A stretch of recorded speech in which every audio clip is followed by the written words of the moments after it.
Hey les amis, c'est Greg, votre coach confiance en tout temps, expert en communication au sein du couple, gestion émotionnelle, développement personnel et confiance en soi.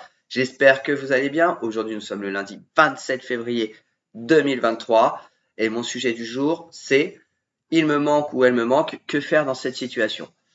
Alors, avant de commencer, bien sûr, je vous envoie ma petite phrase de motivation. Il y a cette lumière en vous. Cherchez-la, trouvez-la et surtout faites-la exploser au vu du monde, au vu des gens qui vous entourent, qu'ils soient connus ou inconnus. Ils vous attireront que du positif. Ne restez pas à fond sur la défensive. Faites baisser un peu vos défenses, même s'il faut en garder un petit peu. Et surtout, n'oubliez pas que cette lumière, c'est vous. Il n'y a que vous qui décidez de la transformer en blanc, bleu, rouge, jaune ou vert, peu importe la couleur qu'elle doit transparaître aux yeux des autres. Bien sûr, comme d'habitude, avant de commencer cette vidéo sur le sujet du jour, je vous invite à me mettre des jolis pouces bleus, à vous abonner à la petite cloche qui est juste en bas. Pour tous les nouveaux, bienvenue sur ma chaîne Grégory Coach, votre coach confiance en tout temps. Et maintenant, on attaque tout de suite le sujet du jour. Il ou elle me manque. Que faire dans cette situation? Alors, pour commencer cette vidéo, je vais bien sûr vous parler d'abord de la raison scientifique qui est derrière ce manque. Le cerveau est régulé par beaucoup d'hormones, beaucoup de biochimie, et le manque est lié à vos neurones, tout simplement, comme toutes les drogues qui peuvent exister sur cette planète, que ce soit le sucre, le sel, le café, pour les drogues les plus connues, les plus légales, on va dire, l'alcool, la cigarette avec la nicotine, etc. Et les autres drogues dures ou drogues douces, comme le cannabis ou cocaïne, ecstasy. Bref, je ne vais pas vous faire un panel, vous connaissez déjà certainement ce sujet. Nous sommes liés avec ces drogues à ce qu'on appelle des manques par moment.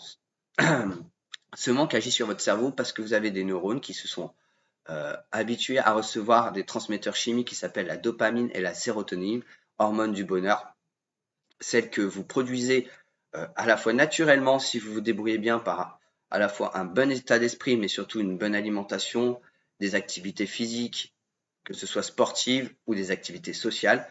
Et donc, quand vous êtes en manque, en fait, c'est simplement que vos neurones ne reçoivent plus cette dose de dopamine ou de sérotonine en quantité suffisante pour les satisfaire. Sachez que ce n'est que temporaire. Il est prouvé scientifiquement qu'il faut 21 jours pour vous sortir d'une addiction. Alors, je parle des addictions, bien sûr, sur le domaine physiologique, c'est-à-dire liées à toutes les drogues que j'ai pu vous citer précédemment. Quand il s'agit du manque de quelqu'un ou d'une personne, ça va être ce que cette personne vous a dégagé quand vous étiez ensemble. Et surtout dans les bons moments, le cerveau se souvient particulièrement des bons moments. Et donc, du coup, vos neurones sont en manque de cette sérotonine et de cette dopamine. Alors, bien sûr, et c'est différent par rapport aux autres drogues, nicotine, etc. Parce que si ça marche sur 21 jours pour se défaire d'une substance, pour une personne, ça peut être beaucoup plus long. Tout dépend de votre personnalité, de votre état d'esprit en temps général, afin justement de peut-être réussir, peut-être aussi votre environnement, que ce soit professionnel, amical, social ou familial. Quand tout se cumule, il se peut que ce manque soit beaucoup plus fort. Mais sachez qu'avec le temps, vous arriverez à passer ce manque. Pour certains, ça va être quelques semaines, pour certaines d'autres, ça va être plusieurs mois, voire plusieurs années. J'ai un cas typique que je connais, qui par exemple est divorcé depuis 4 ans, qui s'est réfugié dans l'alcool et 4 ans après son divorce, il croit toujours avoir besoin de cette femme, en l'occurrence c'est un homme, de cette femme dans sa vie. Alors, il a vécu de nombreuses années, c'est son premier amour, ils se sont rencontrés très jeunes et il n'a pas appris à faire autrement. Donc, pour se sortir de ce manque, tout simplement, donc que faire dans cette situation? Je vous invite déjà à sortir un peu de votre zone de confort. Donc là, je vais vous inviter à revenir au passé. Et oui, on retourne un petit peu dans le passé, mais avant la rencontre avec cette personne, qu'est-ce que vous aviez comme projet pour vous? Comment vous avanciez? Est-ce que vous aviez des objectifs à atteindre? Si ce n'est pas le cas, je vous invite à trouver des objectifs. N'hésitez pas à faire preuve de curiosité, surtout parce que je tiens à préciser que autant la curiosité dans certains domaines peut être un défaut, être trop curieux de ce qui se passe dans le couple d'un autre, être trop curieux de ce qui se passe dans les finances d'une autre personne n'est pas une bonne curiosité. Être trop curieux à connaître des substances addictive n'est pas une bonne curiosité pour vous-même. Il changera autant votre état d'esprit que qu'il vous mettra dans des situations d'émotions extrêmement négatives, d'anxiété et de dépression, car ces substances, bien sûr, vont peut-être vous amener artificiellement et de façon très éphémère une sensation de bonheur, de bien-être et de courage, mais cela n'est que éphémère et artificiel. Donc je vous invite donc à sortir de votre zone de confort, pourquoi pas découvrir de nouvelles activités. Si vous avez par exemple jamais fait de saut à l'élastique, bah faites un peu de saut à l'élastique. Si vous voulez faire un cours, une séance de parachutisme, faites du parachute pour des sensations d'adrénaline, qui est une très bonne hormone pour compenser le manque, en l'occurrence pour compenser la dopamine et la sérotonine, parce que justement, après cela, cette sensation d'adrénaline, lorsqu'on remet les pieds sur terre, qu'on a atteint, fini l'objectif, il s'avère que ça met de la confiance en soi, de l'estime de soi, et donc on crée naturellement de la sérotonine et de la dopamine, et ce pour une période beaucoup plus longue que par le biais d'autres substances chimiques. Il va sans dire que je vous invite à avoir des activités sociales. Alors, social, c'est de voir des amis, de voir vos amis, de pratiquer des activités avec vos amis. Ça peut être un escape game, je vais vous dire peut-être aussi du paintball, du foot en salle, peu importe. Trouvez-vous une activité, même un billard avec un ami peut vous amener beaucoup de bien-être, même si vous perdez. Attention, le fait de perdre peut engendrer de très bonnes émotions, peut partir sur de très bons fous rires, en l'occurrence. Donc, je vous invite voilà, à trouver des activités. Si vous avez des activités pour vous-même, alors là, je parle que vous pouvez faire seul, comme, je sais pas, de la peinture, lire, écrire, si vous avez besoin d'écrire.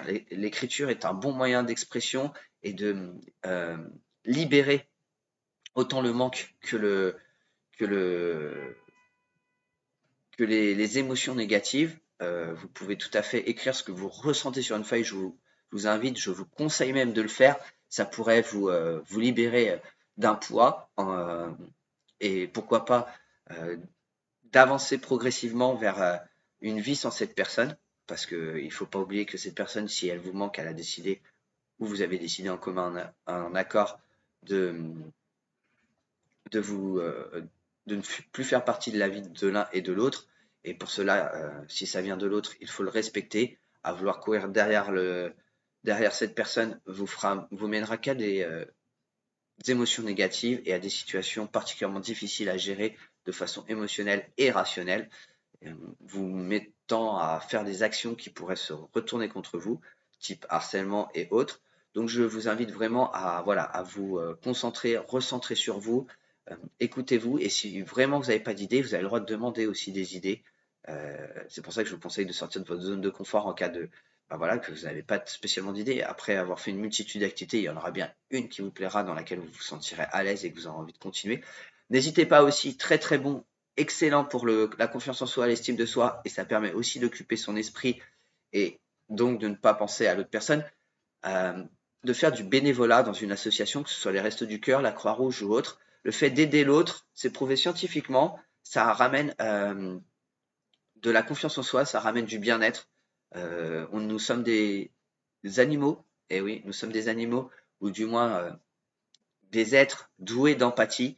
Et le fait de voir quelqu'un qui est peut-être dans le malheur et qui se retrouve à un instant T avec vous et grâce à vous dans une forme de bonheur peut vous amener, va vous dégager autant d'hormones, vous allez du moins produire autant d'hormones de bonheur parce que vous avez satisfait une personne, vous avez aidé une personne, et cela, ça fait extrêmement beaucoup de bien. Donc je vous invite à le faire. Ce que je vous invite aussi à faire, c'est vous êtes dans la rue, vous êtes dans le métro, pour ceux qui ont le métro, mais aussi qui prennent le bus ou autre, ou même simplement euh, à, à la caisse du supermarché, de faire un compliment à la personne, lui dire qu'elle fait un très bon travail. Encore une fois, tout ça, c'est pour vraiment lutter contre le manque, parce qu'en fait, vous allez occuper votre esprit sur des objectifs peut-être courts, mais pendant ce temps-là, ce laps de temps, vous n'allez pas penser à l'autre personne. Donc,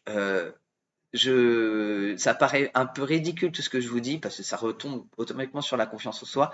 Mais en fait, quand une personne vous sort de votre vie et quand vous êtes en manque de cette personne, vous avez une baisse de votre estime de vous, vous posez beaucoup de questions sur vous-même, vous repensez donc à la personne, vous peut-être que vous analysez tout ce qui s'est passé, peut-être que vous analysez aussi, vous faites ce qu'on appelle de l'espionnage sur les réseaux sociaux, ce que je vous invite fortement à arrêter pendant un laps de temps. Et donc ces fameux 21 jours, même si c'est pas facile, même si vous dites que euh, vous y arriverez pas, je suis sûr que pendant 21 jours, vous pouvez arrêter d'espionner cette personne sur les réseaux.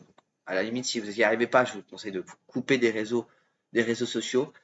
Une seule question que j'ai à vous poser, est-ce que aujourd'hui ces réseaux sociaux, est-ce que le fait de partager votre vie ou de voir la vie des autres vous permet de vivre, vous permet de respirer, vous permet de remplir votre frigo, vous permet de payer votre loyer, donc les ressources primaires, le principal, est-ce qu'il vous permet d'être heureux? Si ce n'est pas le cas, alors la solution, vous l'avez automatiquement. Coupez un moment, je ne vous demande pas de couper définitivement, mais si vous décidez de couper définitivement, c'est un choix tout à fait légitime et tout à fait bon pour vous si vous considérez que c'est ce qu'il y a à faire. Mais voilà, pendant 21 jours, je vous invite à ne pas le faire. Je sais, et je suis le premier à le faire, ce que je faisais avant, c'est d'espionner la personne qui me manquait et ça n'arrangeait pas les choses et je me posais une tonne de questions et je sais ce que ça fait et du coup on a beaucoup de mal à dormir, etc. Voilà. Je vous invite aussi à avoir des nuits complètes. Essayez de vous coucher tôt, vous levez à une heure correcte.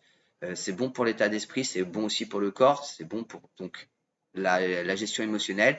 Et cette gestion émotionnelle va automatiquement influer sur la production biochimique des hormones qui vous permettent euh, de, qui permettent votre cerveau de considérer d'être heureux et ce de façon naturelle. Donc, ça c'est les premières choses. N'hésitez pas à faire de nouvelles rencontres dites sentimentales. Quand je dis ça, c'est cherchez-vous pour un homme une nouvelle femme, pour une femme un nouvel homme, pour les couples homosexuels un homme pour un nouvel homme, une femme pour une nouvelle femme, etc. Cela permettra aussi de vous changer les idées, mais de rencontrer de nouvelles personnes, de rencontrer de nouvelles personnalités, et peut-être de tomber sur quelqu'un qui est encore mieux que la personne qui vous manque, voire qui vous correspond plus. Voilà. Dites-vous aussi tout simplement que le destin est bien fait. Si ça devait se faire comme ça, alors le destin l'a décidé tel quel. Si ça doit se refaire dans l'avenir, ça se refera par le destin. Vous ne contrôlez pas le destin, vous contrôlez vos actions qui vont mener à un nouveau destin. Donc, restez focus voilà, sur ça. Je vous invite donc à prendre un emploi du temps du lundi au dimanche, d'entrer tout ce que vous pouvez faire, en comptant bien sûr vos 8 heures de sommeil si vous arrivez à dormir 8 heures. Je sais que ce n'est pas facile quand on a quelqu'un dans l'esprit, mais avec un peu d'entraînement, si vous le faites régulièrement, vous allez voir que ça va fonctionner et que, à un moment venu, vous ne penserez plus du tout à cette personne et que là, à partir de là, vous vous sentirez libéré. Car pour le moment, je sais que vous vous sentez emprisonné dans cet état d'esprit. C'est pour cette raison-là que d'ailleurs vous êtes sur cette vidéo, euh, que vous regardez cette vidéo.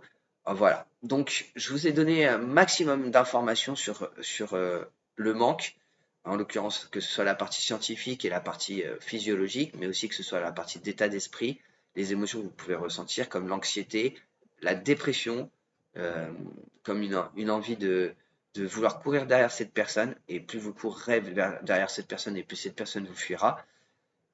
Je vous invite aussi à faire extrêmement attention. Certaines personnes peuvent voir quelques messages comme du harcèlement, alors que vous en envoyez un ou vous en envoyez 100 par jour, ça peut être vu comme du harcèlement à partir du moment où cette personne vous sort qu'elle se sent harcelée. Alors je vous invite à ne plus envoyer de message, bien sûr, à prendre une grande distance et puis à laisser le temps faire son œuvre. Euh, voilà, la patience dans ce domaine-là est la clé. Je le dis régulièrement, la patience, c'est quasiment dans tous les domaines une denrée ou une qualité qui vous fera avancer dans votre développement personnel. Donc, je continue à vous pousser à patienter, à faire preuve de patience avec les autres, à vous essayer de vous mettre à leur place, ce qui est un peu plus compliqué. On a chacun notre état d'esprit. Mais voilà, et ne pas oublier que vous êtes une bonne personne, que vous avez vos défauts, vos qualités, et qu'après tout, si cette personne ne vous a pas accepté tel quel, aujourd'hui, peut-être que c'est mieux que de devoir être une personne que l'on n'est pas pour plaire à une autre personne ou pour faire en sorte qu'elle reste dans notre vie ou, et qu'elle fasse partie de votre vie et que en fin de compte, vous soyez obligé d'être frustré et donc de ne pas être heureux, et que quand vous cherchez le bonheur ou d'être heureux, vous avez le risque de perdre cette personne, bah écoutez, perdez-la, parce que si vraiment cette personne vous apprécie tel que vous êtes, elle ne s'en ira pas. Ne l'oubliez pas, elle fera preuve de présence avec vous, elle fera preuve de soutien pour vous, donc continuez à penser à vous. N'oubliez pas que votre liberté s'arrête sur le moment, à partir du moment où elle empiète sur la liberté de l'autre. Donc, réfléchissez à vos futurs actes pour savoir ce que ça va faire par la suite. Et n'oubliez pas, si vous êtes très en colère contre cette personne, parce que bah oui, le manque mène aussi à une forme de colère, réfléchissez à ce que vous allez faire comme mauvaise action et comment vous verrez dans 10 ans en repensant à ces actions, est-ce que vous serez fier de vous. Voilà. Ma vidéo est terminée, j'espère qu'elle vous a plu. Elle est un peu plus courte que d'habitude parce que, en fin de compte, le sujet n'a pas besoin d'être trop approfondi. Vous avez certainement déjà tous les éléments en votre possession. Voilà, je réponds un petit peu plus en profondeur à peut-être des questionnements que vous vous posiez. Euh, je vous souhaite en attendant une très bonne semaine. Je vous dis à la semaine prochaine pour une nouvelle vidéo et passez, voilà, à la semaine prochaine pour une nouvelle vidéo. Je vous dis bye les amis.